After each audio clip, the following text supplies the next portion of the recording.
É bom ter você de volta. O ano judiciário de 2019 está apenas iniciando, então as publicações não estão a pleno vapor, o que nos dá a oportunidade de examinar com mais detalhe um tema verificado em publicação recente. Trata-se da aplicação da OJ 54 na limitação do valor de multa normativa, mesmo quando estipulada em norma coletiva. São os embargos 1903 de 51 de 2015. A ementa desse julgado traz que a questão sobre a possibilidade de limitação do valor da multa normativa ao valor da obrigação principal, ainda que decorrente de norma coletiva, foi decidida em sessão plenária dessa subseção realizada em novembro de 2018, no julgamento dos embargos 12481, dígito 66 de 2014, ao entendimento de que a cláusula normativa que estabelece multa por descumprimento do ajustado coletivamente tem a mesma natureza de cláusula penal, isto é, obrigação acessória pela qual as partes acordam indenização no caso de descumprimento da obrigação, o que atrai a incidência da diretriz firmada na OJ 54 dessa subseção. Como veremos no próximo slide, a OJ 54 prevê que a cláusula penal não pode ser superior ao valor da obrigação principal. Havia uma controvérsia, ou ainda de alguma sorte há alguma controvérsia acerca de como se aplicam essas multas normativas estabelecidas em norma coletiva. Se seriam por cada ação, se seria por cada violação, como se poderia acumular essas multas e, especialmente no caso aqui, se essa multa, quando somada, poderia ser superior, poderia resultar num valor superior ao mesmo ao da obrigação principal. A discussão era exatamente se essa multa teria um pleno caráter de cláusula penal, como estipulado no Código Civil, no artigo 412 do Código Civil, ou se seria uma previsão específica decorrente dos poderes de negociação coletiva, consequentemente não se teria esse limite estipulado na lei civil. O que se entendeu então, especialmente a partir dos embargos 12481, é de que haveria de se respeitar essa limitação, tanto estipulada em lei quanto referendada na OJ 54, de que o valor da multa normativa não pode ultrapassar o valor da obrigação principal. O principal problema é que, dependendo de como se estabeleça, de como seja o teor da norma coletiva, pode surgir a circunstância de que a multa gerasse um valor maior do que a obrigação principal, especialmente quando se cogita de que algumas condenações têm um valor pequeno, mesmo quando se considera condenações por horas extras. Quando se fazem os cálculos, se verifica que o valor da condenação não é tão significativo e, por vezes, dependendo especialmente de como é o teor dessa norma coletiva ou como se interpreta a sua disposição, poderia se gerar até mesmo alguma distorção. Vale então verificar os verbetes da jurisprudência do TST acerca da matéria. Inicialmente, a OJ 54 diz que o valor da multa estipulada em cláusula penal, ainda que diária, não pode ser superior à obrigação principal corrigida, em virtude da aplicação do artigo 412 do Código Civil. Outro verbete da jurisprudência do TST relevante a essa matéria é a súmula 384, cujo item primeiro traz que o descumprimento de qualquer cláusula constante do instrumento normativo diverso não submete o empregado a ajuizar várias ações, pleiteando em cada uma o pagamento da multa referente ao descumprimento das obrigações previstas nas respectivas cláusulas. O item segundo da súmula 384 traz que é aplicável multa prevista em instrumento normativo, sentença normativa, convenção ou acordo coletivo, em caso de descumprimento de obrigação prevista em lei, mesmo que a norma coletiva seja mera repetição de texto legal. Então, o debate inicial se concentra na OJ, na aplicação da OJ 54 a esses casos. Aqui se estipulava originalmente as cláusulas penais estabelecidas em contrato, mas se determinou, especialmente a partir desse entendimento que vimos no julgamento, do 12481, dos embargos 12841, a necessidade de limitação do valor da cláusula penal, quando somada e calculada proporcionalmente ao valor da obrigação principal corrigida, e isso em decorrência especialmente da disposição do artigo 412 do Código Civil, que trata especificamente da matéria, fazendo essa limitação. Outro aspecto importante verificado então na súmula 384 é de que alguns dessas normas coletivas estipulavam que caberia a aplicação de uma multa por ação. O que isso queria dizer? Isso queria dizer que mesmo que se infringissem várias cláusulas normativas, haveria aplicação apenas de uma multa, ou seja, não haveria aplicação de uma multa por cada infração, por cada cláusula infringida. Deve-se notar que nem sempre, no calor da negociação coletiva, é possível se escolher ou se optar pela melhor redação das cláusulas. Assim, algumas cláusulas são efetivamente abertas, algumas cláusulas ficam sujeitas à interpretação e, somado a isso, a possibilidade de defesa, de arguição de teses defensivas múltiplas, surgem algumas questões que parecem forçadas, mas que na verdade são decorrência simplesmente das várias possibilidades de interpretação desses textos que nem sempre primam pela precisão terminológica ou mesmo jurídica. Então, o que ocorria? Em algumas dessas normas coletivas que estipulavam multas normativas, havia disposição de que haveria o cabimento dessa multa por cada ação, ou seja, não haveria uma multa por cada cláusula infringida, mas haveria uma multa por cada infração verificada em cada ação, uma multa por cada ação. A interpretação que se tentou fazer prevalecer é de que haveria necessidade então de ajuizar várias ações para se discutir a violação específica de normas coletivas diversas, conforme a sua vigência. O que se entendeu, conforme o item 1º da súmula 384, é de que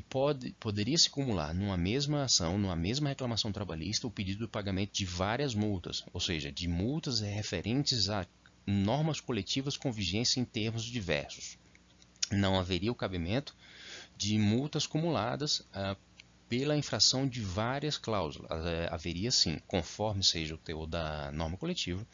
a aplicação da multa pelo seu descumprimento, ainda que houvesse a violação de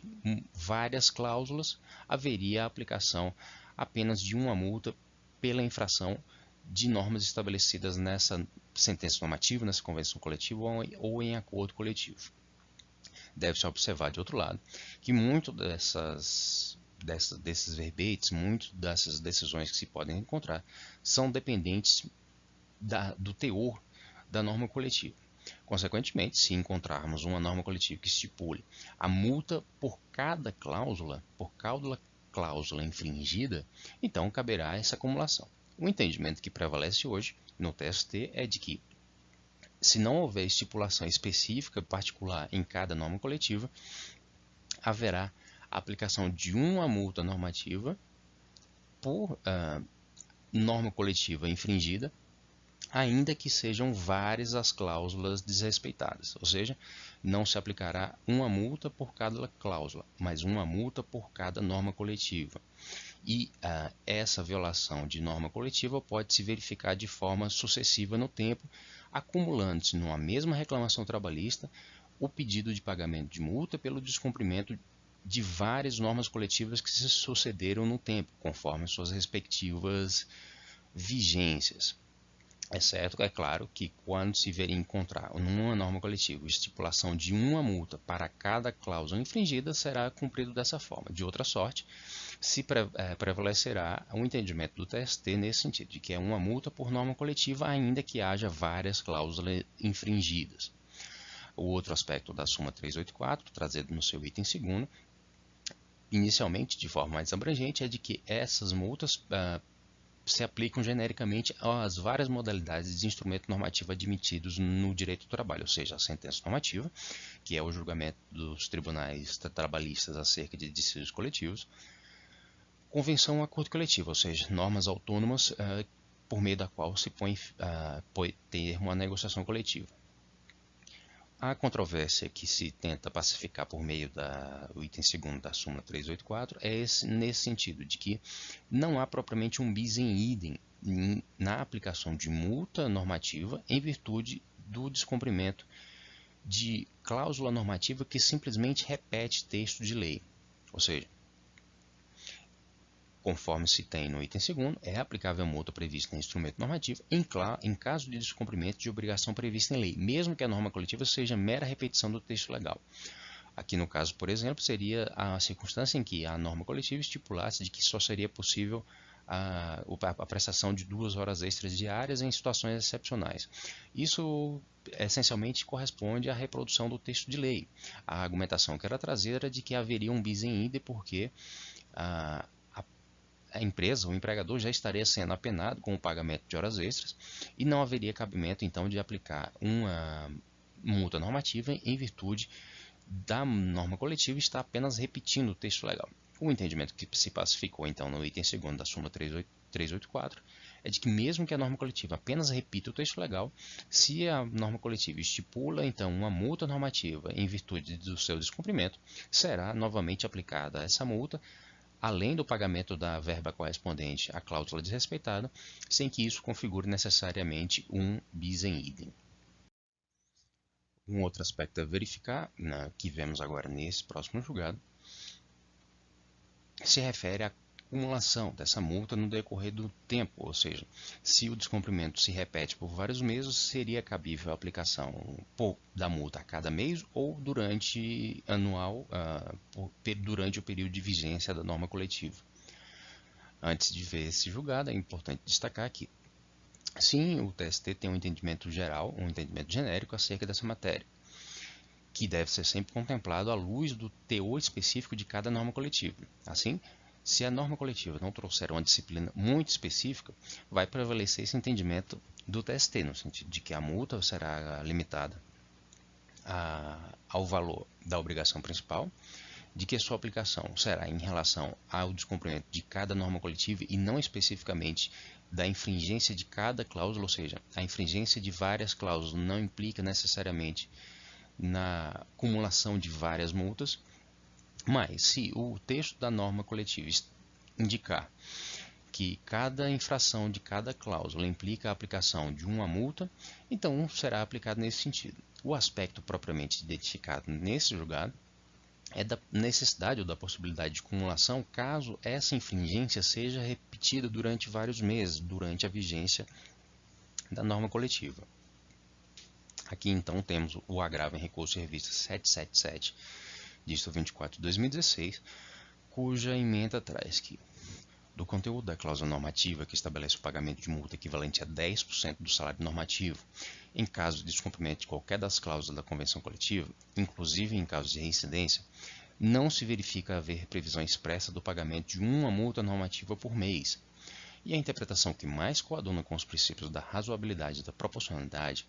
é de ser devida uma multa por cláusula infringida a cada período de vigência dos acordos coletivos. Por essa razão, ainda que a inobservância das cláusulas normativas tenham configurado uma prática contínua, somente é cabível uma única penação por cláusula descumprida a cada período de 12 meses, vigência dos instrumentos coletivos. Como se vê,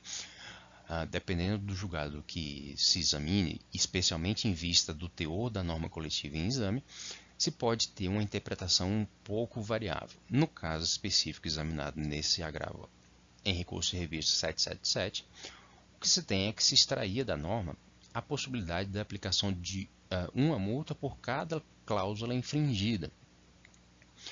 A limitação que se fez é de que, ainda que essa violação se caracterizasse de forma continuada, ainda que essa violação, essa infringência à norma coletiva se repetisse a cada mês, será aplicada apenas uma multa. E esse seria um dos exemplos de interpretação que ensejariam uma certa contrariedade à súmula 54, ou seja, se cada infringência, por exemplo, de 10% do salário normativo implicasse a cada mês a incidência de uma multa, era bastante possível que, dependendo da obrigação principal a que essa cláusula normativa se referisse, se observasse sim